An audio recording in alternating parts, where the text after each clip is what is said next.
5.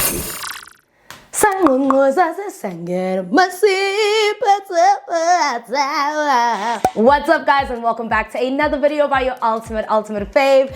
Now, if you are new here, well, it's taken you a good 7 years to get to this point, but don't worry, there's enough room for all of us. Not all of us, kidding, all of us. But if you are a returning subscriber, then you have been waiting for this. You've been bothering me on Twitter, and I'm here to deliver the tea. The tea is that I was right. I don't even know how this mic reacts to like noise, so I probably need to watch it and not mess with the Godox mic. But anyway, guys, welcome back to another video by your ultimate fave. As you guys can see, judging by the title, I am doing another TV recap of episode 4 of The Real Housewives of Durban. But before we get into that, I just want to make sure subscribe, like, comment, and share. But also, I know the girlies are gonna ask me. I got my units, I got my hair from Shara Hair, and I think this wig was about $1,000. Yeah, this bob was about $1,000. I was looking for another fringe bob because I felt like the original bob that I have, which is a fringe, and I got that from another hair brand, I just felt like that one was a lot more difficult to maintain in terms of, you know, just like the hair care maintenance. But again, I'm not the most good as person when it comes to taking care of wigs. So there's also that element. But also I feel like with the recent Shara wigs that I've been receiving lately, one, I've been loving how they sit on my head because, mind you, I did not glue this down or anything. I just put it on, it fit right on my head, and I go. And also I've been loving their colored wigs, so I just wanted to obviously do a couple of different things. I've been doing a whole lot of colored wigs from Shara Hair, and I can tell you maybe the last 4 or 5 wigs that I've had are Shara Hair, and absolutely love them. Big shout out to them. But anyway, we're back, baby. Episode 4 of The Real Housewives of Durban. So busy, so baba. Guys.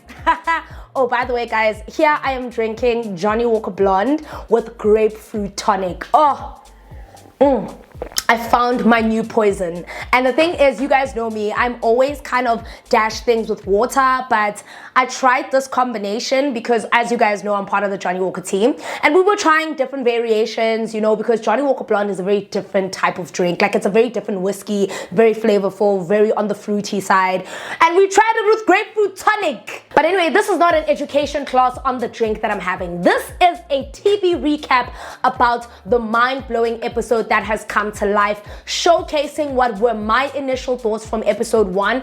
But I guess, you know what, with different people, we respond differently to different things, and therefore when I did the first recap, I really was trying to give Zama some grace. Now, if you haven't watched my TV recap of The Real Housewives of Durban, I would really urge you to go watch that before you watch this, and then just play a little bit of a catch-up. So go on to Showmax, go onto your app, and watch the episode so that you can also make a kind of, you know, objective decision on who you like, why you like them, and why you don't, right? So now we already know who I like and who's who in the zoo. We already know that I really like JoJo. She's definitely my favorite housewife. I was kind of gauging between JoJo and Rishi Money Baby, but I'm definitely team JoJo Robinson. I love you, JoJo. I'm proud of you. Keep doing what you're doing, because what you're doing is my favorite thing right now. Like, keep being you. Everything that you're doing, JoJo, is the right thing. Do you hear me? You are on the right side of life. White is right. We were wrong. Everything, don't even count the house. Just energy-wise, in terms of how JoJo has been carrying herself this season. Just in 4 episodes, I'm really starting to see a very stand-up, confrontational is a bit too much of a loaded word to say. I would say very constructive conflict. You know, there's something called constructive conflict, calling out the bullshit as it is, telling people that I don't like this, and that is what makes JoJo my favorite housewife right now. But if you don't know what has happened, episode 4 began with the pickup of episode 3, where Zama was basically, in a very, very simple term, attacking the ladies by asking them questions that would definitely make them squirm. I just want to say, Zama, if you get a hold of this video, I urge you not to watch, because this is your red wedding. Like today, I'm about to take it to the top. You thought so it'll probably be in your best interest to not watch this episode, because you're on my hit list. Like ngiyakufuna and I knew ukuthi wena uzophunyuka, and I'm uphunyuka kanjalo ngathi buyalana. What's that? Episode 4 takes off with that shoddy, crappy ass game by that old ass hag called Zama. Zama decides to play a game, and that game obviously gets the ladies a bit riled up because, one, it was Zama's complete ignorance about Angel's very specific topic about her infertility issues, of which, if you look at my previous previous recap, to a certain degree I did feel like, yeah, maybe that was not the time to talk about it. But now, this is why context is needed. When the ladies are sitting and discussing it and basically kind of doing a whole kind of debrief on what was happening, it is pretty evident that the ladies are in unison about the fact that Zama's complete dismissal of Angel's feelings and emotions in that moment was not only uncouth, it was pure, it was so childish for the poised woman that you claiming to be around kids. You are the most childish adults that I've ever met, and I honestly would never take you seriously in a serious setting. So for you to even run that stupid game celebrating your 40th, mind you, or celebrate 4 decades of being on the earth, and then 4 decades later, ingqondo, ayikho, no cognitive dissonance, no cognitive thinking skills, no critical nothing. Ukuthi wena 4 years you've been working on this earth, and still uyisdwedwe, because you're still acting like the child that you claim Angel is, which, you know what, not really surprising, because barika Sotho, there's this Sotho saying, I don't know if it's actually Tswana, but 20 haiponi. Of course you weren't going to pick up that your behavior was very childlike, because when Nonku then sat her down, now that whole thing comes to an end and everybody kind of clocks Zama's tea. Amy calls her out because that was so inappropriate. First of all, Zama, let's talk about the technicalities, okay? You will say, I didn't invite you, Amy, to my party. But then you then went and did research and asked a question that you knew good and well was a very, very sensitive topic. A hijacking involving children was a sensitive topic. So you say you don't know her, you say you didn't invite her, but then you Googled her. Why? Why are you Googling her? Why? What business do you have Googling her? What, you know what? First of all, you even lied about your age, so we don't know what else you're lying about. Like, you know what? The person who should have been given that pathological card should have been you. Maybe it was meant for you. You understand what I'm saying? But for the mere fact that you first said, I did not invite you, but I need to know all my guests. And by knowing Amy, that is the first thing that came to your head, to say someone here has faked a hijacking. Faked. In the card, it was written, someone here has faked a hijacking. It wasn't you asking that to get clarity, because if you were asking that to get clarity, you would have said, you know what, I did that card, I know it wasn't in good faith, but this is what I found out, and maybe it was trying to be in jest, but it was really inappropriate. But this is when I realized that you're full of shit, because right after they tell you, you then tell Amy that she's getting all riled up, she's charged up. You know what you are, Zama? Stupid. That was the most distasteful. Distasteful doesn't even begin to cover what I really feel about you. Not only are you a very immature adult, you're childish. Childish and immature, they're very interchangeable, because you say kid, baby, it's all the same thing, right? So childish and immature are the same things that I share when it comes to you, Zama. Anyway, guess, Anna, that's enough. Composure. Anyway, so Zama did that, which was in very bad faith. And I think the first thing with Angel, there was enough room for us to say, but Angel, was that the right platform? But then once she went for Amy and once she had everybody on the table sharing the same consensus about how inappropriate that statement was, it then began to cement how I really feel about Zama as a character. I feel like she's very vile, she's malevolent, and I really think that one of the reasons she holds herself in such high regards is because she really does think that some of the women in this group, and I emphasize some, she thinks that some of the women in this group are beneath her, and I'll tell you why I say that, because she would never clock JoJo like that, of which you guys saw at the party. When JoJo was calling out, she didn't feel the need to clock JoJo. She didn't feel the need to come at JoJo sideways. But then when Angel started attacking her, she then wanted to dismiss Angel. She then wanted to interject Angel. She then kept saying, you really are a child. And all that other stupid stuff that nobody cares about, because nobody really cares when you can't really call someone a child when you're acting exactly like them, in your opinion. Everything that you did, to me, honestly would have been grounds for me to beat your ass, because you clearly aren't an adult. I owe you no respect, and I would beat your ass for all those other adults to see. But so then right after the party, everybody shares the same consensus that Zama, absolutely not. And this is where I actually applaud Nonku for trying to sit Dama down. No, I didn't want to call her Dama. For trying to sit Zama down and making her understand that that was inappropriate. Now, everybody who's coming onto the scene, especially as a housewife, we all have some sort of idea of who's who in the zoo. Oh, there's a girl called Amy, she's coming in. Everybody, it's natural, guys. It's so natural as people that we will sort of do like our background checks. I mean, Zama is not like a nobody completely, you know what I mean? But Angel also isn't a nobody. And the same way that I would share, excuse me guys, the same way I'll share the same consensus to say that Amy Thompson isn't a nobody. And for the mere fact that if those people are given an opportunity to be on a platform as Real Housewives of Durban, I'm pretty sure that the production team and the people who are involved have done the background checks to see that these people are fit to be on the show or not. I really don't care what everybody on Twitter is saying about, oh, they should have gotten some real housewives. There aren't any real housewives. There aren't enough rich housewives because your boyfriends are not rich. So it's very funny coming from you guys talking about we need more real housewives. Who, babe? You? Yeah, I thought some people on Twitter, I think, guys, let's give constructive criticism. But then again, Twitter is a platform that doesn't really understand the term of constructive, okay? It's a platform built to tear women down. So that already pissed me off when people are saying we need more real housewives, we need actual housewives. And it's like, guys, you literally live in South Africa, in a developing country, in a developing continent, mind you. Like, there are literally a total of 5 rich men in Johannesburg, the 5 of which you guys are interchanging. So which people would you like to see on the show?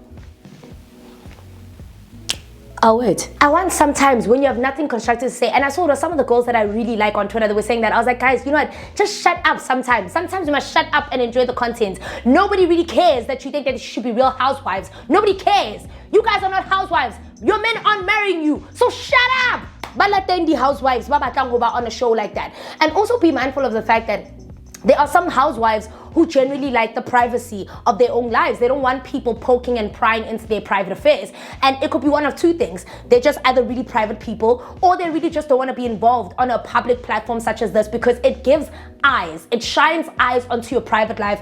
It makes people want to dig deep and pry. So I just think, let's park those really tacky comments on Twitter. I've muted most of you, by the way. Nonku then meets up with Zama to obviously try reason with her and make her understand that, you may have been trying to do that game, but it wasn't in good faith. And that was the moment right there that I realized that Zama has zero accountability skills, in the sense that, 1, she kept interjecting Nonku. 2, she wasn't willing to hear Nonku's side of the story, unless by some sheer miracle that there were certain parts edited out. But already, even in the general gist of that conversation, you could see that Zama wasn't even letting Nonku get a word across. And when Nonku tries to obviously reason with her, it's like, allow me? No, bitch, what I'm allowing you to do is shut the f up. Like, shut up. You're 40. You're older than at least a third of the women in the group. The least you could do is, you know, it's so true when they say being older doesn't make you wiser, because honestly, I have never seen someone that is so hell-bent on not being wrong. Like, you don't have to say I was wrong. You can say I acknowledge that that wasn't poor taste. It was questions. I wanted to talk about it. And then she changes and tries to gaslight Nonku by saying, no, I've been in a hijacking. I've been in a smash and grab, so I know what that feels like. So now, this is where the critical thinking skills comes in. This is where your cognitive dissonance. This is where in class, where they were teaching cognitive dissonance, you didn't get it because you weren't there. So when you sit there and you say, I was involved in a hijacking, I know how terrible that could be. Don't you think your first response if someone was involved in a hijacking, whether it be true or not, the first response should be for you to be worried and concerned. For all we know, you probably made that shit up. I don't even trust you. Were you even in a hijacking? Do you even have a car? Everybody's houses have been shown here except for you, Zama. You probably aren't even a housewife. That's my chat. Like, you're playing very big and it's gonna plop in your face. And I'm so serious. You're sitting there, you're saying, no, I wasn't a hijacking. I know how serious this is and I wouldn't want someone faking it. Why is the first instinct for you to think that someone faked it just because of something that you read on the internet? If you felt like this was a good talking thing, you should have sat down with Amy and said, listen, there was something I wanted to ask you and I saw this and I'm just trying to understand, are you okay, whatever. And there were videos. Luckily, by the grace of God, the production company said, you know what, we need to back Amy on this one because she really didn't make it up. I saw the live, guys, when it happened. That sounded like a woman who was terrified for her life.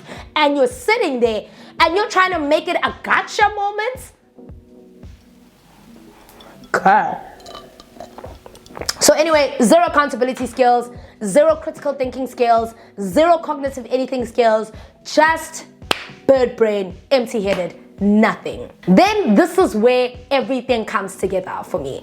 Sarisha and JoJo sit down, they share the same consensus, Nonku shares the same consensus. Even in the diary sessions, you can see that these women are clearly concerned at Zama's thinking capacity. You understand? Like, these are girls who are 20 years younger than you, plus, right? Maybe just a little under 15 years, because I don't know how old Amy is, but I would assume she's in my age category, so maybe in her late 20s. And Angel looks like she's in her mid-20s going on to late 20s. And now let's go by this ideology that you're 40, which also is quite questionable. Thank you, Rishi Money, baby, because now we're revving it. I see revenue M4. Rivets. I think for me, from that point onwards, once the ladies shared the general consensus that Zama is a toxic, very manipulative woman, that's when I knew that everything that I felt about her from episode 1 regarding her character and regarding how she feels about Angel is definitely from a condescending tone, because even all her diary sessions, she keeps referring to Angel as a kid, Ingani, as a kid this, as a kid that. And now, mind you, I don't know much about Angel and her business acumen, okay? I don't really know that, like I said from the previous thing.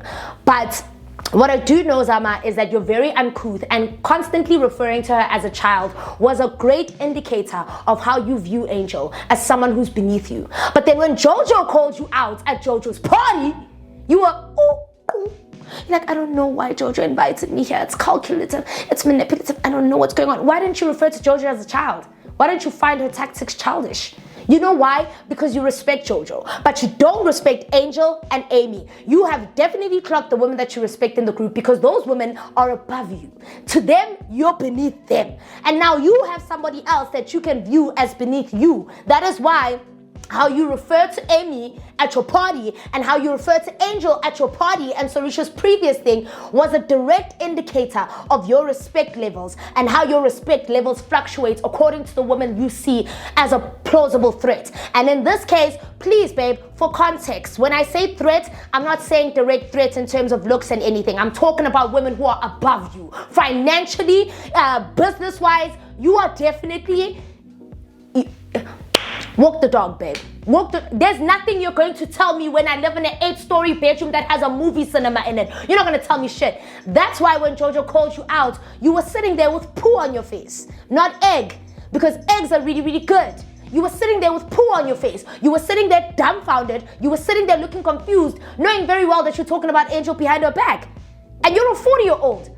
4 decades, mind you. You've been running this earth for 4 decades. You are 3 decades away from becoming a fossil. You're 3 decades away from becoming an ancestor. So patela wena lapha. So must togas talela wena. I'm a gift. And wena, this is what you're doing. With 3 more decades left to live.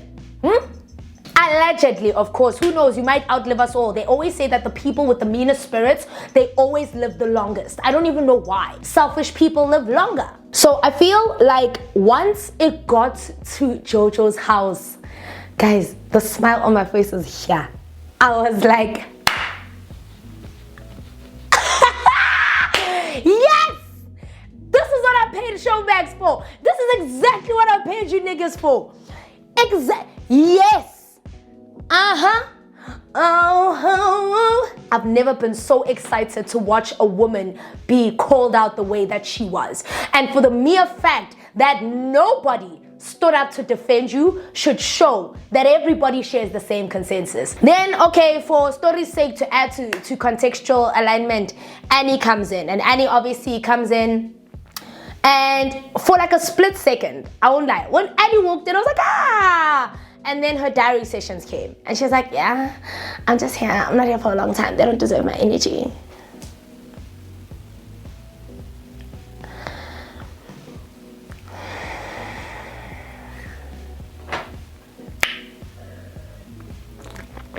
Annie Mthembu, dude.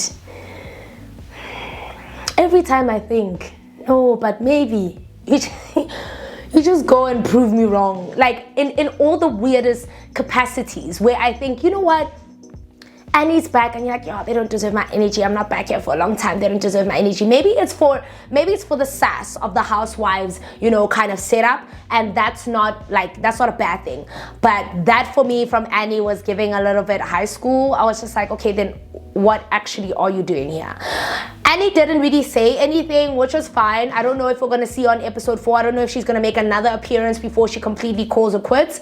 But it was nice to see one of the OGs step back into the scene. And one of the other things that I like is that Annie really kept in her corner. She kept quiet. She didn't really say anything. She wasn't trying to get involved. She was like, oh, damn, this is what we've been doing. Yes, Annie, for the past 3 seasons, this is exactly what you've been doing. So if that's really how you feel about them not deserving your energy, then I think it probably wasn't in good taste that you said that on a diary session. Maybe there were things you said prior to that moment, but it wasn't really in good taste. I didn't receive it in good taste. I don't know about you guys. Maybe she was just saying it like out of sass, and Annie Mthembu has always been sass, you know, so I'm gonna give her that. I'm gonna let it slide, you know, landslide. We've got a target here, and the hit is not on you, mama. John Wick Baba Yaga isn't coming for you today. I am coming for Zama Ngobo. Zama Hag Ngobo. Lucky for you, the hit is not on you today, Mrs. Mthembu. The hit is on Miss Ngobo. JoJo calls a spade, but now the highlight of this is that not only has Zama been condescending and looking down to Angel, but she's also been talking about Angel behind her back. And now this is when JoJo decides to call it what it is, a spade. You've been saying some really shitty things about Angel, of which you didn't only say to me, you said to the other ladies, that inclusive of Sarisha, who obviously couldn't be there today because now she had to go to some family thing, which I was quite confused about, because I was like, couldn't you move it? Like, couldn't you move it? We needed you for this particular part. But I also don't know if there might be another underlying reason as to why Sarisha left. I don't think it has anything to do outside of the fact that she might have really had commitments. But I really was trying to dig back into the previous seasons if there were any kind of, you know, indiscrepancy she had with the other ladies, and so far no, because I mean Sarisha's been very present in every single episode. So let's let that one slide, that she really did have a commitment. I was quite disappointed, but she had a commitment, and it is what it is. There's nothing we can do about that, right? So they sat down, JoJo called a spade.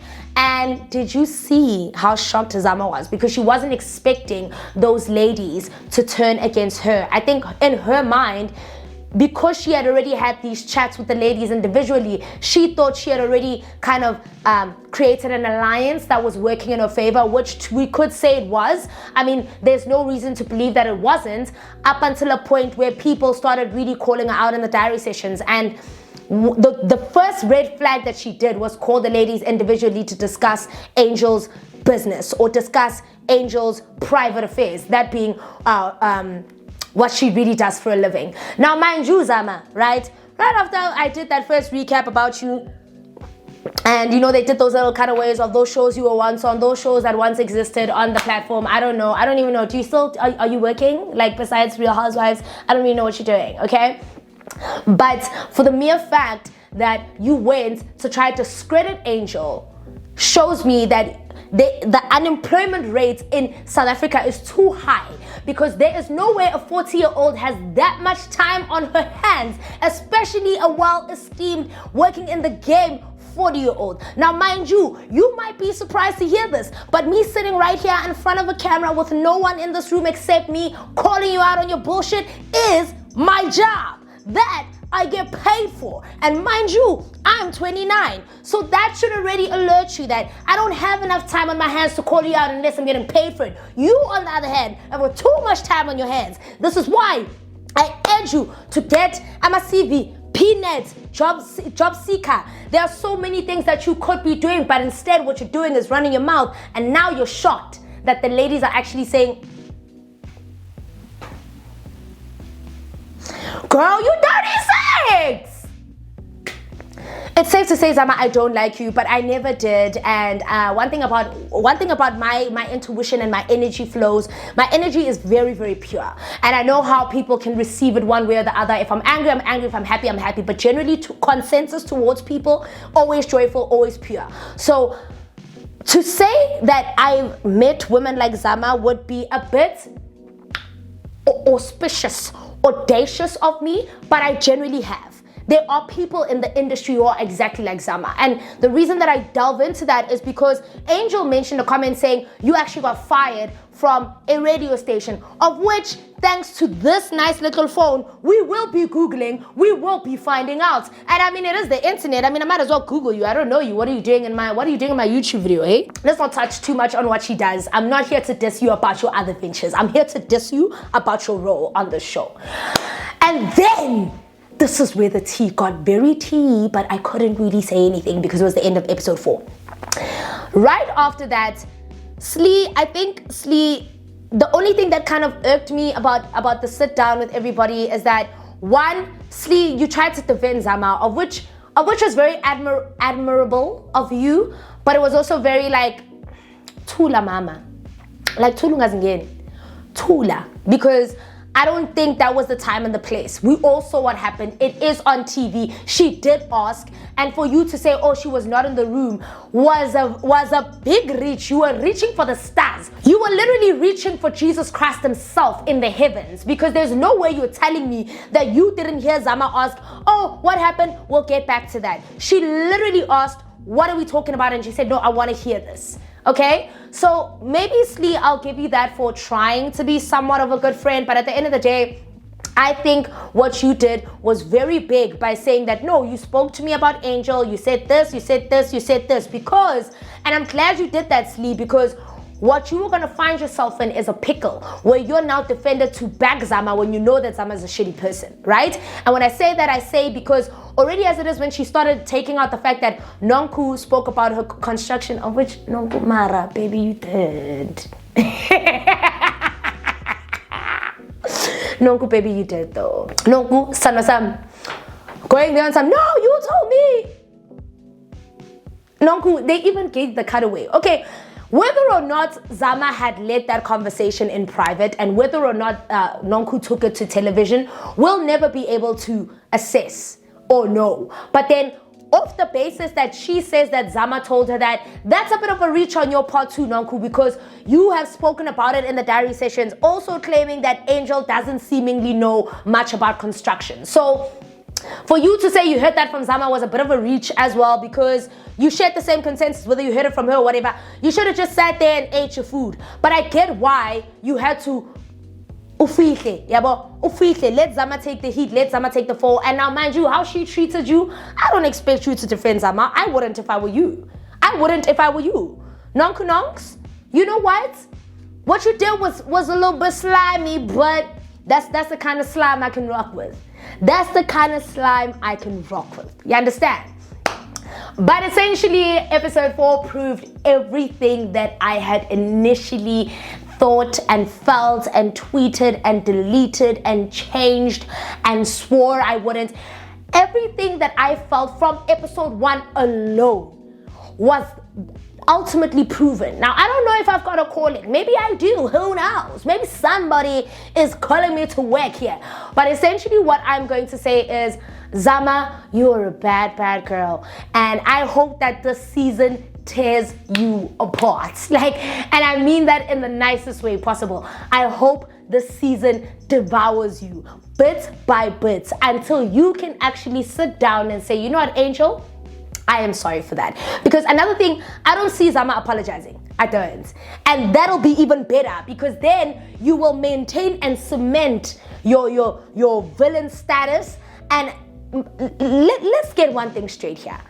You are acting, I don't know if it's out of character, but this is insane. For people that you've never met before, the things that you're saying are not coming from a place of nowhere. So now it's leading me to ask myself, do you know Angel from other places where you felt the need to be so condescending towards her? And if you did, what's the tea? Email me, info@nalediofficial.com.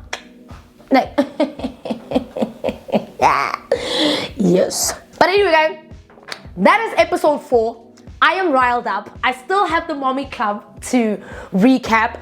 But comment down below and let me know what you think. Do you think that perhaps Zama may have been the target? Or maybe, let's say when the lady started, Zama had this understanding that the target could have been Angel, went along with it, and then boom, bam, wham, bam, then everybody switched and now she's the target. Because let's be honest, guys, Zama didn't see that coming. I was looking at her face the whole time. Her anxiety was peeking through the roof. She had no understanding. I wouldn't be surprised if Zama pulled a bonang and left mid-season, because I don't think Zama saw it coming. You know what I mean? But anyway, comment down below and let me know what you think. Do you like Zama? Do you think Zama should definitely be given one more chance, one more opportunity to redeem herself, or should we just label her as the villain and keep it going? Personally, for me, guys, I think what Zama has done in 4 episodes is what other women couldn't do in a season. It's irreparable. It's already showcasing her stance, and how she speaks about people in her confessionals as well says a lot about her. So I don't know if my emotions towards Zama will sway at any point, but I'm willing to see. So comment down below and let me know. But until then, that is the end of this video. I love you guys so much. It's your ultimate fave, messy with the TV recaps, but goated nonetheless. And I'll see you guys on the next recap of the Real Housewives of Durban.